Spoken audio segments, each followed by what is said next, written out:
And we are live. We're here with Royce and Steve from the three-way.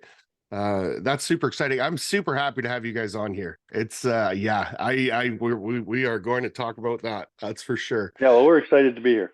Yeah, Thank you that's very much, Rob. so I I spent some time with you at CSR. We talked very quickly, but I didn't have any time at all with you, Royce. Yeah. You kind of had your head buried in the Fresco Harmony booth. I wanted to leave you alone. Have you done anything with that yet? With his product? Yeah. No, other than think about what I might do with it. No, I haven't. But yeah, So I'm looking forward to doing something. I might do the long wall in my hallway in my house here with it. this wall behind me We is going to be You're gonna do that one? Fresco Harmony with a swirl in it. Oh yeah. Oh yeah, Uh, yeah. Cool. I've seen there's like a dark blue and a light blue, and then a black with a gold or a green. I have no idea. Yeah. I think I'm gonna buy a whack of these things and make a bunch of those templates Samples.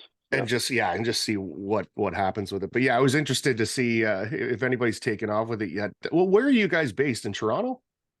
Yeah. Yes. Yeah, Yeah, okay. usually. We're working on our samples next week. We want to get it Nice. moving out there.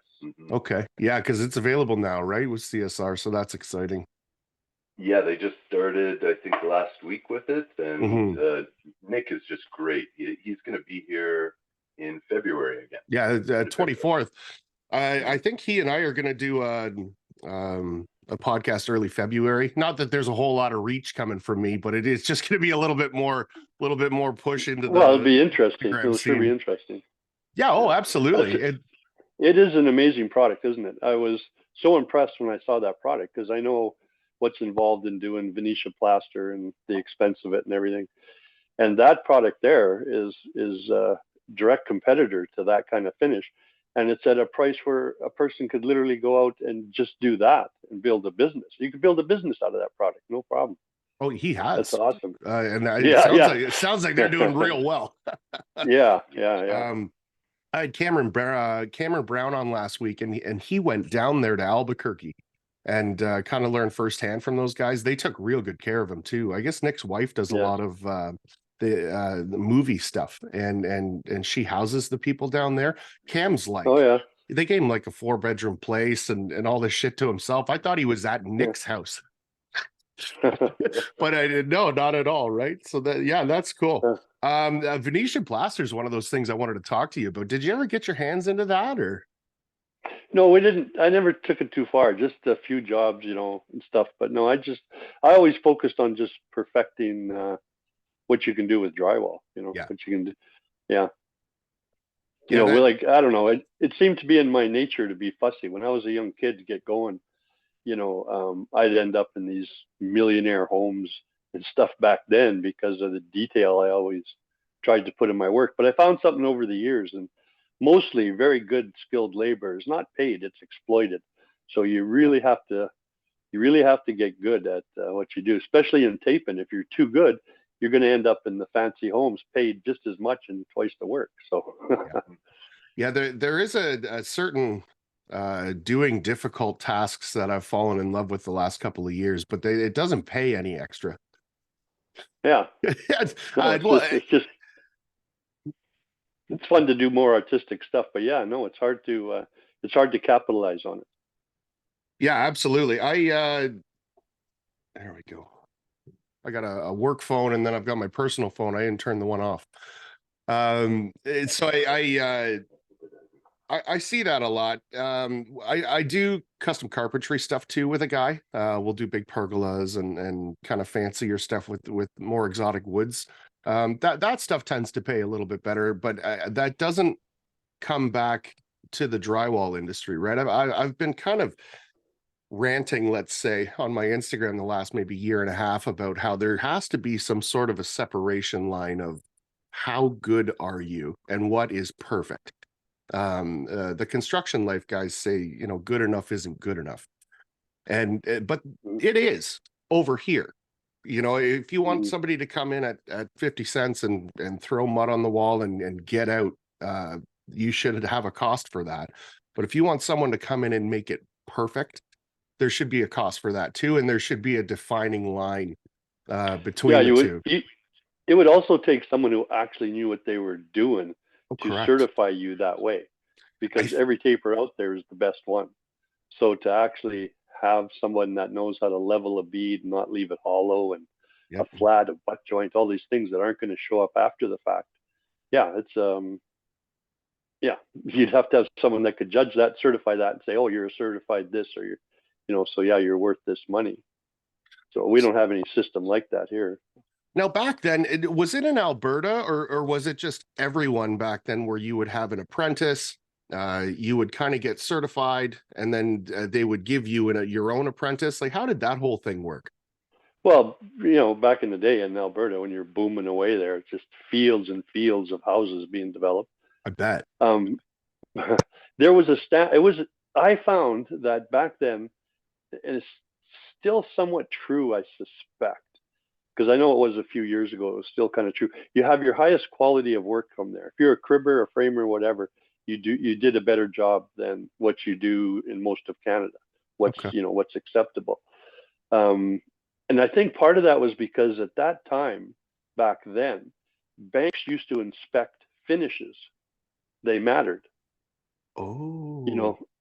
You'd have somebody come out and measure your flat to make sure it was enough width. It's not that they knew exactly whether that would hump, or not, but they knew that it had to be a certain width. They would put a straight on edge on the bead, see Yeah. if it's full. If it's this big, it's probably good. Yeah. Yeah. That's wild. But then that was dropped, so now banks care about one thing, the structure. They don't care about finishes at all. So as a result, that standard dropped a lot. So yeah, I definitely see it that. would be nice. It'd be nice to have some home inspections, not just when you rough framed, there's all the plumbing in the right place, electrical, and so on and so forth. There's all those inspections for that. There should be implemented a bit of a finish inspection. Are these screws in too far? Not enough? Yeah, And nice. even not forced, but as a company, we do our job, and then we have these guys come and inspect it. Like that to me is more of like not quite a sales pitch, but something that you could provide as like a we're gonna do a good job here, and then these guys are gonna tell you we did a good job here. Yeah, I'd like to see more of that. You would be shocked some of the things that I walked into, not last year, but the year prior, of somebody came in here and did this job, and they said everything was good, and then you'd walk the customer around and go, this is all fucked. Yeah. You're cutting big holes at a drywall like this to then try and figure out if are we gonna take all this down and redo it, or are we gonna patch it? Because you can't build someone's house on 90. Like, yeah. Well, the problem is you can, but what is it going to last a year before it all starts falling apart? Yeah. Do you remember when I guess you wouldn't, you're probably too young for that, but when the big boom started in Dubai, and they're going to build all this magnificent stuff started over there, and I thought, man, I should go over there. That's where they really would pay for talent and stuff. Of course, I didn't end up going, because you find out, no, they're not paying for any talent. They're exploiting other people, who don't even know what they're doing, and paying them next to nothing, treating them as slaves. And now over there in Dubai, they're having their big, beautiful city over there. They're having problems with the quality starting to show up. They've had whole chunks of drywall fall right off the ceiling. Wow. In these fancy places, it's because the slave has no idea that screw should not go past the paper, shouldn't go. So they've screwed up a whole thing. Look how fast, look how good I am. Boom, boom, boom, right? Yeah. It's barely there. They don't even realize it, and 5 years later, it's falling off the ceiling. So yeah, quality matters. And you should have some standard. My day-to-day, I've got contract work that I do now. It just made more sense. I was approached at the end of my first year by a headhunter, will I come back to work? And the answer was no. But will I sit down with this guy? And he does large commercial builds. So I run the sites and choreograph the dance, that kind of thing. And then on my personal time, I'm almost always doing double shifts. So I'll go in for my 8 hours, starts at 6. I'm done at whatever 2 or 3, and then I'll head over to one of my sites for 4 hours and do my weekends. But when I am taking a look around at the quality that's coming in with these commercial builds, it's terrible. It's absolutely terrible. And those guys will leave. You'll have a project manager come in and go, "That's not so bad." Like, it's not so bad. These are stand-up 10s, and you can see the bevel Every joint. joints. Yeah. Like these, it's not even butt joints. This is like, if you took a knife and put it against the wall, that'll skim it. Just do that. Half the job is done, eh? It's a little bit wild. Yeah, it's a little bit wild. Every once in a while, you do come across these guys that are good, but they're few and far between. Goron, Luxy Drywall, those guys are amazing. It seems like the universal 80-20 rule. Yeah, 20% of the people are good at what they do. Yep. That rule seems to apply, like in physics and everything. 80-20 seems to be some strange universal law or rule. Well, you've got to find. There's no extra pay for that feeling before you go to sleep at night that you kicked ass today. And you know what I mean? And I thrive off of that. It's, before I go to bed, did I do my best today? Yeah. What were the difficult things, and did we finish it, or did we fucking leave it for the next guy? And if I leave it for the next guy, I typically don't sleep well. I think there are people that wait for 4 o'clock, crack their first beer, boom, get out of it, and they're sleeping just fine. For just sociopathic. What I find is because now I just almost refuse to work in those fancy homes and stuff. I really don't want anything to do with them. What I do find is that middle class people, actually pay their bills and actually appreciate your work. So I still do that. I just work for renovation, where renovations is going on, doing popcorn removal and whatever changes they want to make and stuff.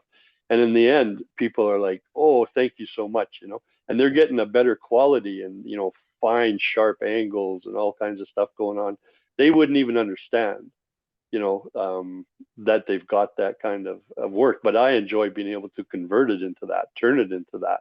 Yeah. And and they're always appreciative, always thankful, always, oh yeah, they love it. So I enjoy taking some of the worst things and turning them around so they just look awesome. But I work so much with hardeners. I've become very good at working with 20, and 5 is my favorite drywall product. 5 is just ridiculous. I'm not sure I've even ever seen it, but I guess when you get good at it, you just mix up enough that you're going to use, and then mix up the next batch when you move on, right? Yeah, the beauty of hardeners, like 5 and 20 especially, is they're going to set quickly, and then you can literally shape them. You can carve them like soap. So if you have a ridge or you have a pinhole, you just scrape it, and what material you build back up on your knife, you just reapply that into a ridge or into your holes, and you just keep working it. And you while the material's hard but not dry, you can make the perfect changes that you need to. So I shape hardeners all the time. Yeah. It saves a lot in your process. Most people are looking for a 3-coat with regular mud. That's fairly standard. With the shrinkage of an all-purpose or something like that, you keep coating, and keep waiting for it to dry. Hardener, and you've shaped it to make that perfect surface. Your next coats are super thin. Yeah. Save a lot of sanding time. It's a way better way to go. You've shaped already the shape you want. Instead of running regular mud and half of it's gone, you put another coat. Yeah. You just keep applying it on, and it all shrinks, and you just keep filling the hole. Yeah. I do a lot of 90 stuff.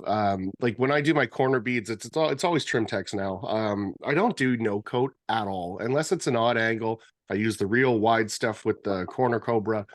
But even with that, I've got 90 in behind that too. But with those plastic corner beads, I fill it with 90, and then I put fiber fuse over all the staples to kind of split the edge of the bead with the fiber fuse, and then run my thumb and finger like this down the middle of it. So I've got a ridge where that mud's going to set, the first coat of mud. That 90 super thin. One of the interesting things that you said is that you mix the hardener into your mud.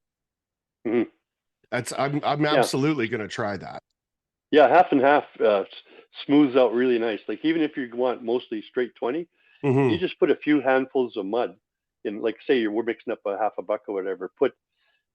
If you put a quarter of that in as regular mud, it comes out smoother, it shapes nicer, and a little bit of POC too.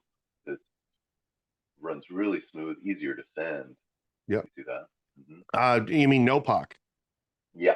Yeah. How long have you been using that? Because I just stumbled across it maybe 2 years ago, and it's life changing, especially with the tools. It seems to lubricate everything. It's well, one of the things I like it for is on sealing, is when I'm trawling out a sealing. okay. You go right into your next, your previous coat without that peeling effect. It allow you to trawl in tight into the next one. Less bubbles and that's a pretty cool product, that NOPA. And you got to be careful not to use too much of it. I've done that too. I Just think I ruined it. Just a cap in a bucket is good.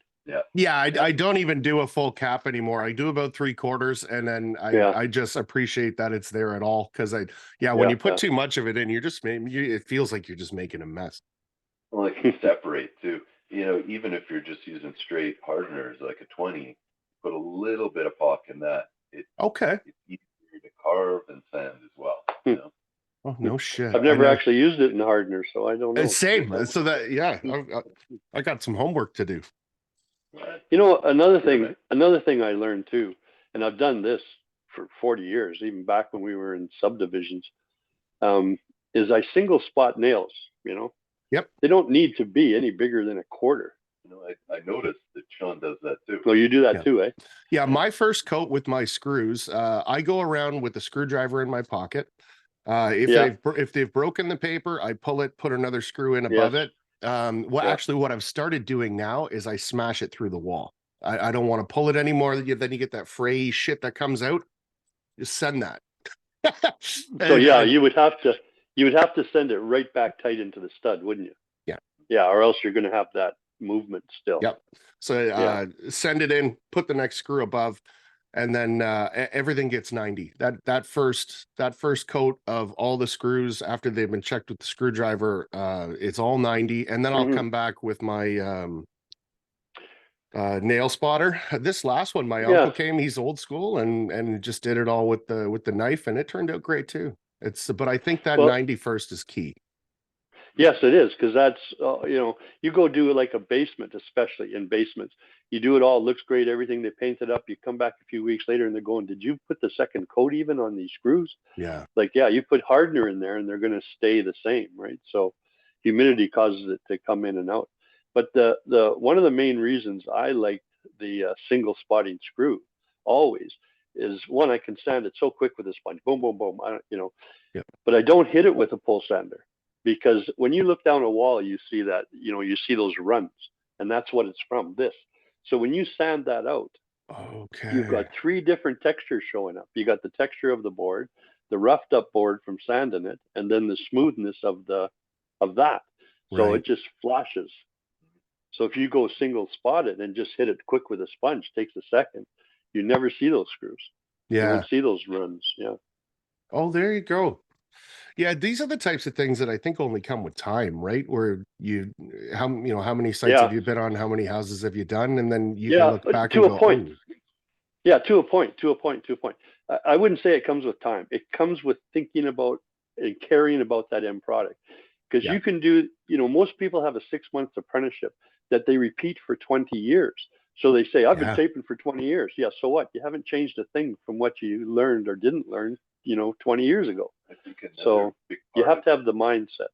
Another big part is like, I know Sean's been a framer. Yeah. Right? Oh yeah, everything. Yeah. Tape finish. Yeah. And project management. Wow. And last night you were painting. And yeah. I'm sure you probably do too. When you go through that whole process. When you go through that whole process, though, you really see the finished product. If somebody is just segmented into, let's say, just framing, Yep. They don't, and they walk You away. don't understand They don't know that why it went they're this way. not or that, 90 and so on and so forth. Yeah. And if they're just hanging boards, they don't know that the 20 screws that they didn't drive in enough, what a headache that is for the taper. Yep. And if it's just a taper, they don't realize that edge that they might not have sanded enough. Once you paint that, it shows a clear line. Yeah. And it's always the painter's fault, right? Oh, of course. It's always the framer for the boards guys, and it's the taper for the, you know what I mean, and so on and so forth. That's that finger pointing crap. I feel like there should be some sort of an apprenticeship like what had happened before, and you should have to do whatever is previous and whatever comes after. And when you get into that, like when I'm framing and I'm double checking everything is 100% level, 100% square. You know, when I do my 16s, I go 15 and a quarter because I know for sure when 48 comes, it's going to be right bang on instead of like guessing where your centers are. If I didn't drywall, I wouldn't do that. There's no way I would do that. Connect. I want to say, imagine a framer with a level. Wow. You know, it's crazy. I have a $1,100 laser because it's key. I don't know how the hell you do it otherwise. You know, oh, exactly. Yeah, because everybody's John Wick of the framing industry. It's crazy. Oh, sorry, go ahead. I was just gonna say, it's got to be 20 years now. I'm thinking. I think it's about 20 years ago. When we were doing these billionaire homes, we were starting to plaster all the walls right out. We had a system though: spray all your mud on, let it set, you know, give it a sand, and then start spray the mud and trowel it. You know, I hadn't seen anybody spray mud before, but I was always convinced, and that was because I was a painter. You know, so I thought, man, what you sprayed this, right? So, because I had my ticket in painting by the time I was 17. So when and then I switched to taping because I got sick of everybody on top of the painter into the job, you know. Well, you're the last guy. Yeah, you're the one holding the bucket, right? Yeah. And nobody bothers you when you're taping. Nobody can do nothing. So I like that idea. Anyhow, when we did that, when we troweled, and you will understand this, you do a ceiling, a wall, whatever. When we troweled the next layer on, you trowel in the direction of your flats, so that it takes out every variation that might be in that flat, and that's how you get rid of any sense of that flat. Plus, the total plastering of the wall removes any transition when you're painting. Right. So it's all beautifully smooth, and the contractor that was looking at it, you know, because we were doing this for him, and he wanted to, you know, we did all his work, but he says, now when I'm talking to my clients, what should we call this? Well, at the time, my partner, Jeff Williams, said, let's call it level 5. And boom, from there, that term, level 5, spread around the world. It was a tool brand now. Yeah, I know. I started watching. Everything turned into level 5. Yeah. It was the trade name of my company, 20 some years ago. Yeah. I still have the logo on one of my jackets, level 5, you know. That's wild. When I mentioned to people that we started the very concept of level 5, they just don't believe it. They're like, no way, you know. I mean, Bill Gates had level 5 in his house, you know. So. That's wild.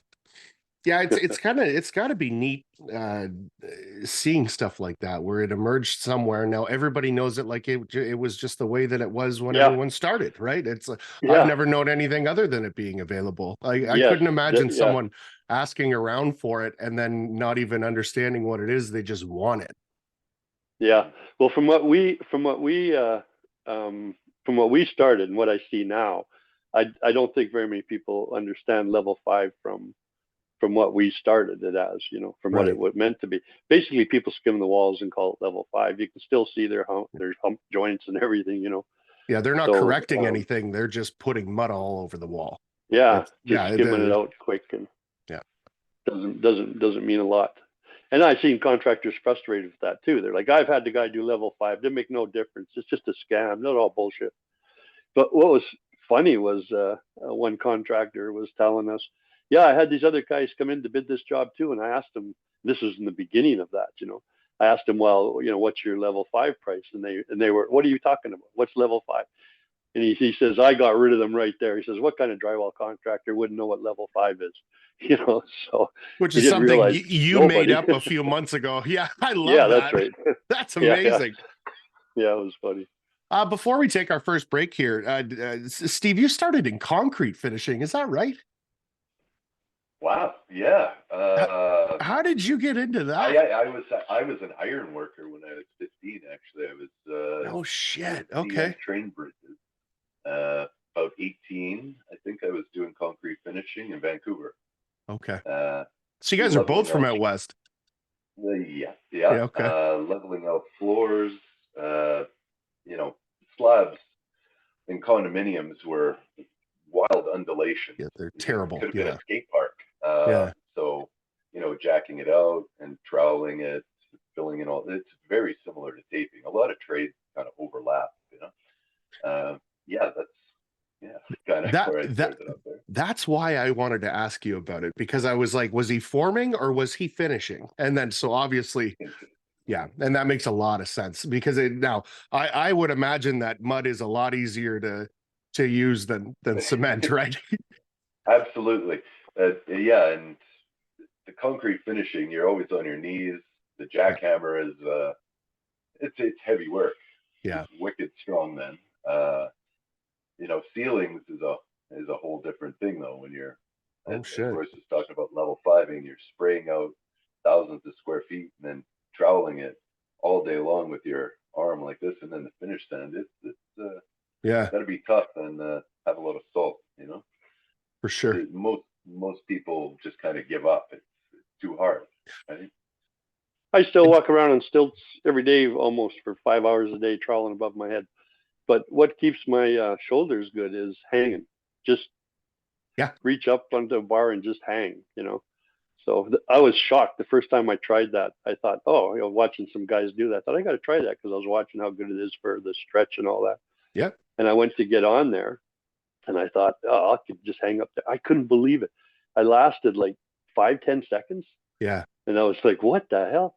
So I just kept it up. Now I'm up to 1:10 or something. But yeah, it's great for your spine, your joints. Yeah, It's that dead hang is what they're calling it now in like the CrossFit world too. Like that's a thing. Like do whatever hang for until failure or whatever.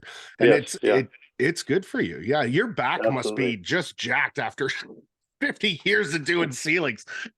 That's wild. Okay, we got about 2 minutes left here. Why don't we call that? We'll have our first break and then and we'll get back to it. Okay, sounds good. Right.